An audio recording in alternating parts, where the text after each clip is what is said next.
That's the problem that I have with this whole situation.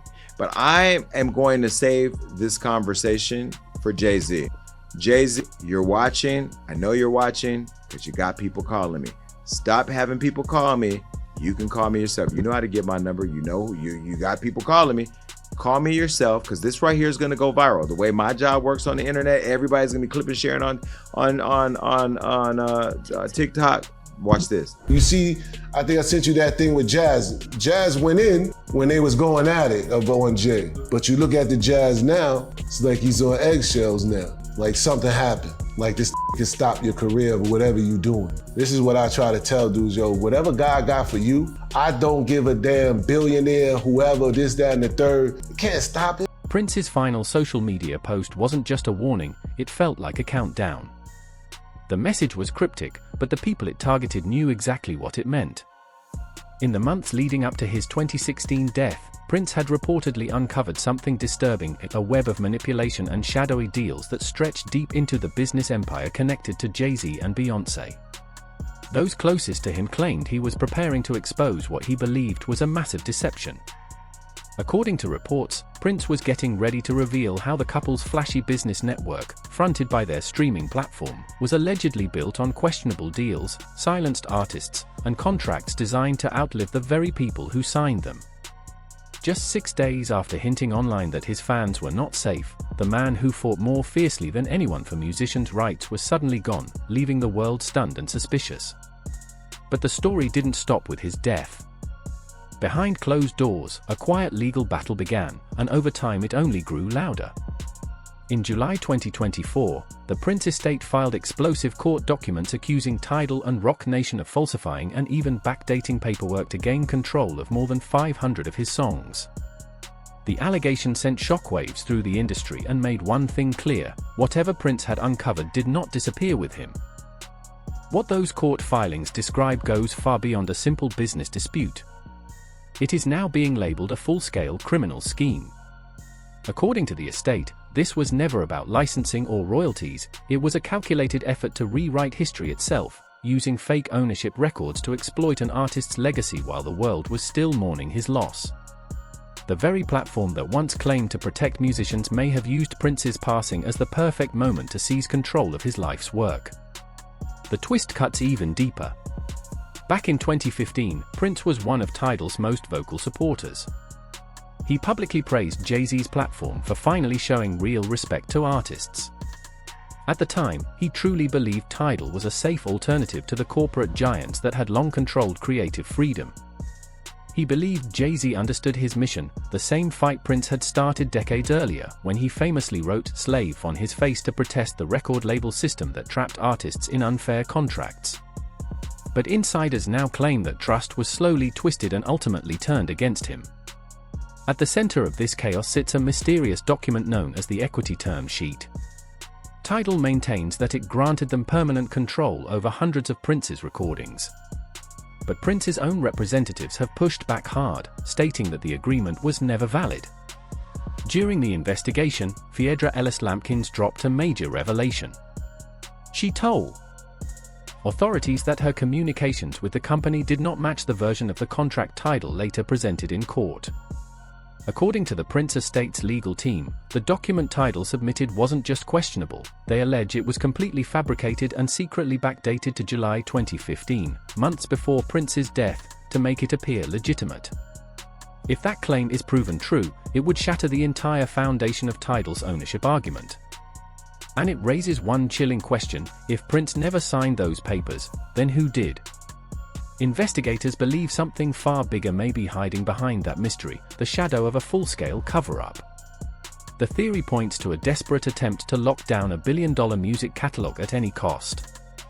Not long after Prince's passing in April 2016, Tidal suddenly began streaming his entire discography, from early classics to rare, unreleased vault tracks. But according to filings from NPG Records, none of it had been officially approved. They alleged that Tidal moved quickly, uploading everything without authorization, as if someone wanted the music online before it could be stopped. Tidal's team appeared to be betting that the Prince estate would be too overwhelmed to respond. And for a time, that gamble paid off. For months, Prince's music dominated the platform, generating millions in revenue while his own heirs struggled to even access his accounts. It was a stunning power move that left the family scrambling for answers. Then came Jay-Z's public response. In 2017, he released the track Caught Their Eyes on his For 44 album, a song that felt like both a message and a warning. Without naming names or cases, Jay-Z cast himself as Prince's trusted ally, claiming they spoke eye to eye and that only he truly understood what the late icon truly wanted. On the surface, it came across as a heartfelt defense. But to the Prince estate, it felt more like a polished attempt to reshape the narrative. Those same court filings Jay-Z dismissed as greed reportedly revealed gaps and contradictions between the alleged contract and every verified piece of Prince's real communication history. The timing of those lyrics, released just after the estate filed its lawsuit, struck many as a calculated shot, not a tribute. At the center of the backlash was Lundell Macmillan, Prince's longtime attorney and the man Jay-Z accused of seeing green through purple eyes. Macmillan didn't stay quiet. He responded publicly, reminding the world that he was the one who helped Prince finally erase the word slave from his face, a symbol of the lifelong battle Prince fought for artist freedom. And he didn't mince words. Macmillan accused Jay-Z's companies of trying to take control of the very thing Prince spent his entire life protecting, the right to decide how his art would be used. His account matched the estate's position perfectly, but there was never any binding contract granting Tidal full rights to Prince's catalog, only a short-term streaming deal for a single album. But behind the press statements and court motions, a far darker rumor was quietly spreading, one that reportedly came directly from Prince himself. According to close friends, in early 2016, Prince confided that he felt powerful industry figures were disguising manipulation as creative freedom. He allegedly warned his inner circle that behind closed doors, some artists were being cornered, pushed into impossible contracts, or subjected to loyalty tests that went far beyond music. Even more chilling, Prince hinted that some of those names belong to the same elite circle tied to Tidal. Whether those claims can ever be fully proven or not, they cast an unsettling shadow over the secrecy surrounding his final months.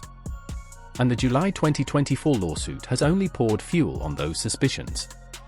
Among the evidence demanded by the Prince estate are private emails and messages exchanged between Tidal executives, Roc Nation lawyers, and Phaedra Ellis-Lampkins herself. But here's where things take an even stranger turn. The defendants are refusing to turn over those communications, shielding them under what's called the common interest doctrine. Legal insiders say that's a serious red flag. That protection is typically used when multiple parties are actively coordinating a shared legal defense, not during a routine business arrangement. Experts believe those withheld messages could reveal deep coordination between several companies, and possibly even how Prince's signature was falsified to gain control of his legacy. The estate insists those hidden communications are the smoking gun, the missing piece that could crack the entire case wide open. But as they continue pushing for transparency, Jay-Z's team has tried to redirect the story, claiming that Prince personally wanted his music to remain on Tidal. Still, insiders say that version doesn't hold up. Several people close to Prince claim his trust in Tidal had already begun to fracture by late 2015, right after he discovered the platform had uploaded songs far beyond the single album he had agreed to share. They say the realization hit him hard. Prince felt deceived, boxed in, and furious that a company he believed stood for artistic freedom may have crossed a dangerous line. Those same insiders reveal that he was already preparing legal action when he posted that chilling message on April 15, 2016. Just when you thought you were safe, the words now sound less like a quote, and more like a warning wrapped in fear. Then, only 6 days later, the heartbreaking news broke out of Minneapolis. Prince had been found unresponsive inside an elevator at Paisley Park. The official ruling called it an accidental overdose from prescribed medication, but many who knew him closely struggled to accept that as the full truth. They remembered how, in his final weeks, Prince had installed new security cameras, dismissed several staff members he believed were leaking information, and even told friends that the elevator symbolized dark forces moving inside the music industry. So when Jay-Z later released the lyric, "We're never gonna let the elevator bring him down," it didn't sound like comfort to everyone. To some, it felt eerily loaded, as if he knew exactly what Prince had been referring to all along. Since Prince's passing, the storm hasn't faded. It has only grown louder. The estate's latest filings accuse Tidal of continuing to profit from his catalogue long after being ordered to remove it.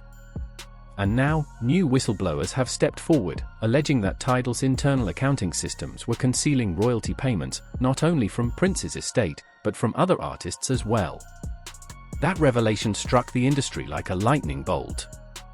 Everything unfolding now sounds hauntingly similar to the warning Prince had been sounding for years, that streaming platforms were becoming the new gatekeepers, controlling music in ways even record labels had never dared. He always said the illusion of artist ownership was just that, an illusion, designed to make creators believe they had power when they truly didn't. This legal battle now feels like a reflection of that truth. So, as we look at Jay-Z's life, he's a billionaire, married to Beyonce. Do you feel like he's truly reaped the karma of all his actions? Where the karma is at? Yeah. That's what I'm saying. Or do you feel like he ever will? I feel like if you done people wrong, you done people wrong. Jay-Z, once praised as the blueprint for independence and fairness, is now being portrayed in court documents as the very type of industry figure Prince spent decades fighting against. The irony cuts deep. For a man whose public image was built on freedom and integrity, being accused of manipulating deals to seize control of another legend's masters strikes at the heart of everything he claimed to represent. And the largest question still hangs in the air. Why keep all of this hidden? Sources close to the estate whisper about deeper financial motives. They believe the true prize isn't just Prince's existing catalogue, it's his vault. A legendary collection rumored to contain thousands of unreleased recordings. Control of that archive could make Tidal powerful again, especially as its influence in the streaming world has continued to fade. And for Jay-Z and Beyoncé, whose fortune is tied closely to their streaming and publishing empire, that level of control could be worth billions. Losing control of Prince's catalogue would be a devastating blow, but the mystery stretches far beyond business deals and paperwork. Investigators studying his final timeline say the clues point to something much deeper than contracts or royalties. Prince's digital footprint in his last weeks reveals a man surrounded by tension, secrecy, and rising fear. He began cancelling shows, avoiding public appearances, and speaking in cryptic warnings about energy vampires and silent battles too dangerous to name. It felt as if he believed time was running out. Whether that fear came from real threats or calculated psychological pressure, no one can say for certain. But one thing is clear, his warning was never symbolic. Prince's final post and private messages now look less like abstract poetry and more like breadcrumbs. Signs that he had stumbled into something powerful people did not want exposed. And now, with the 2024 lawsuit pulling fresh evidence into the spotlight, from internal memos to delayed fund transfers and unsigned documents tied to Tidal's leadership, the true scale of the situation is finally taking shape. What's unfolding is no longer just a fight over music ownership.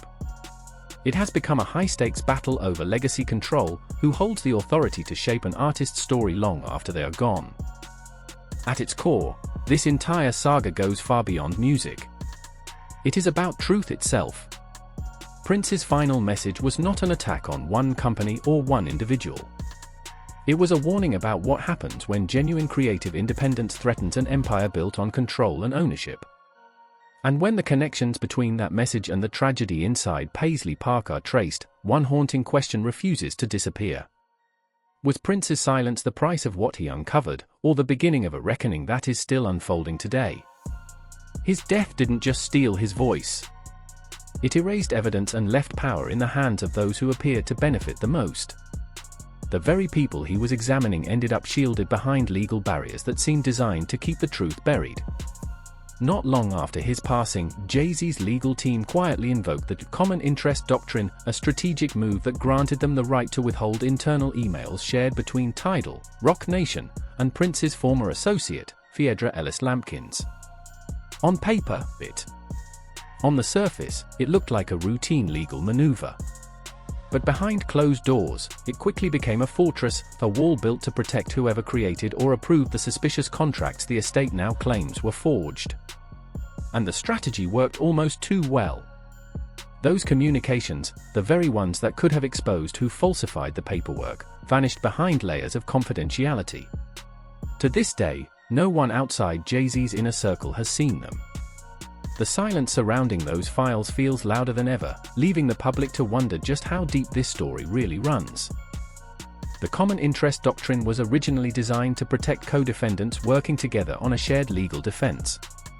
But in this case, it transformed into a wall of silence.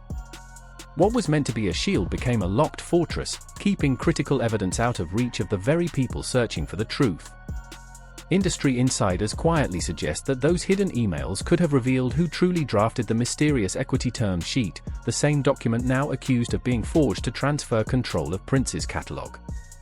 Without access to that material, the Prince estate was left fighting nearly blind, forced to rely on circumstantial evidence while Jay-Z's legal team continued to repeat the same claim, that everything had been personally approved by Prince himself. It was a textbook legal strategy: delay, deny, and bury the facts beneath layers of paperwork until public attention slowly fades. But Lundell Macmillan was not about to fade into the background. As Prince's longtime attorney and one of the few people who knew exactly what the artist had truly signed before his death, Macmillan became both a key witness and a serious threat to the official narrative. Jay-Z even took aim at him in court, their eyes suggesting greed and betrayal. Macmillan responded forcefully in interviews with Billboard and other outlets, calling Jay-Z's version of events a distortion and setting the record straight. He reminded the world that he was the same lawyer who helped Prince break free from the suffocating record deals of the 1990s, the very kind of exploitation Tidal once claimed it was created to fight. To many watching from the outside, Jay-Z's lyrical attack on Macmillan didn't feel personal at all, it felt calculated. Because if you destroy the messenger's credibility, the message never reaches the courtroom. Macmillan's warnings, it turned out, were disturbingly accurate. By late 2017, the Prince estate's legal team uncovered internal emails that looked like the long-awaited smoking gun, messages suggesting that Tidal's contracts had been backdated to appear legitimate. It was the breakthrough they had been waiting for. Then everything took a dark turn. Just days before court experts were scheduled to analyze those crucial files, the estate servers were mysteriously hacked. The breach erased years of email correspondence, and, conveniently, the very attachments that were expected to expose the truth vanished without a trace. Investigators were never able to identify who carried out the attack, but the timing was far too precise to ignore. That same week, Roc Nation's attorneys filed motions to block further document requests, erecting a wall of legal red tape at the exact moment the evidence disappeared. One insider close to the case put it bluntly, calling it digital sabotage disguised as coincidence. The phrase spread quickly because it felt uncomfortably accurate. And the story didn't end there. Over the following years, other music estates, smaller ones without Prince's global influence, began uncovering eerily similar irregularities in their own records. Former managers for forgotten soul and R&B acts came forward claiming they found duplicate contracts buried in old archives, matching the same format and wording as the disputed Tidal documents. It painted a deeply unsettling picture. One that suggested this was never just about Prince. In several of those cases, the signatures didn't merely appear suspicious, they were outright inconsistent. Some even seemed to be lifted directly from older, unrelated paperwork. The pattern became impossible to ignore. After each artist's death, control of their catalog somehow flowed to the same streaming platform again and again.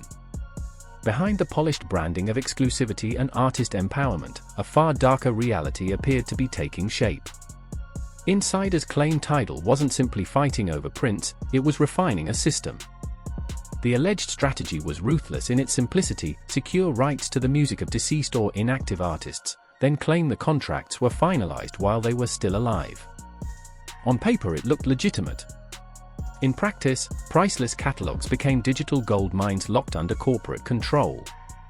Most estates lacked the money or legal firepower to push back. And with non-stop headlines flooding the public, attention faded long before the truth could reach a courtroom. Those who did speak up paid a heavy price. Lundell Macmillan's reputation took repeated blows, his name dragged through media narratives that painted him as greedy and unreliable. Phaedra Ellis Lampkins, once closely tied to Prince's family, suddenly went silent, telling friends she was under intense legal pressure from multiple directions. Even members of Prince's own estate began stepping back, frightened by mounting legal costs and the unspoken warning that followed those who pushed too hard. Circulating through the music world, the shift was undeniable. By the time the first hearings ended, the narrative had completely flipped. Jay-Z was now being positioned as the misunderstood visionary fighting for fairness, while Prince's defenders were recast as money-driven heirs. It was a stunning reversal, straight out of the industry's oldest playbook. Meanwhile, the whispers spread fast, and they kept getting louder. Industry insiders began linking the same questionable tactics from Prince's case to other major artists. In 2023, a former Roc Nation associate dropped a bombshell on a podcast, alleging that similar contract adjustments had been used during negotiations for several high-value catalogs, some belonging to stars who had died under sudden or unexplained circumstances. None of these claims have been officially proven, but the details line up almost too neatly with what Prince's estate uncovered. One attorney close to the situation revealed that each time an artist's estate questioned the altered contracts, they hit the same immovable wall, the common interest doctrine. The very same legal shield that buried Prince's case was, reportedly, being deployed again and again to block other families from reaching the truth. And the deeper this web stretches, the larger the picture becomes. Jay-Z and Beyoncé's empire has long been built on ruthless image control. Every leak countered. Every rumor redirected. Every scandal silenced before it could grow. When Jaguar Wright and other former insiders accused Jay-Z of manipulation behind closed doors, they were quickly dismissed as unstable. And when songwriters like Tiffany Red accused Beyoncé's camp of silencing creators through brutal NDAs, mainstream media barely reacted at all. But now, viewed through the lens of what happened to Prince, those stories no longer feel random. They begin to connect like fragments of a much larger design, a powerful network that protects its own, rewrites narratives, and quietly erases anyone bold enough to challenge it.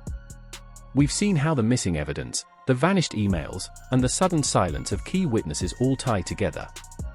And every trail seems to lead back to the same place, a streaming empire that once promised artistic freedom, but delivered something far darker: control. At the center of it all stand two of the biggest names in music. Icons whose billion-dollar legacy now depends on keeping those uncomfortable questions buried as the estate lawsuits crawl slowly through the courts. The pattern is no longer subtle. Files disappear. Witnesses pull back. Archives are accidentally corrupted. The deeper the investigation goes, the more the truth seems to slip through invisible hands. And maybe that's exactly how it was engineered. That's why the industry still whispers about what Prince was really onto in his final days. Because he wasn't just fighting for control of his own music. He may have been uncovering a system designed to outlive its victims. Those vanishing files might have told the whole story, how the deals were made, who signed what, and how the industry quietly rewrites history while the world is distracted by the next headline. But someone made sure those truths stayed buried. And now, every time another artist's estate reports missing paperwork or mysterious contract changes, the same question returns: whose fingerprints are really on it? Because let's be real, Prince wasn't the first artist to collide with Jay-Z's business machine. And he likely won't be the last. So here's the real question. How many voices, how many careers, have been quietly dismantled by this system? And how many more will vanish before someone finally stops it? Tell us what you think. Was this all just coincidence, or the price of challenging power itself? Stay curious. Stay awake.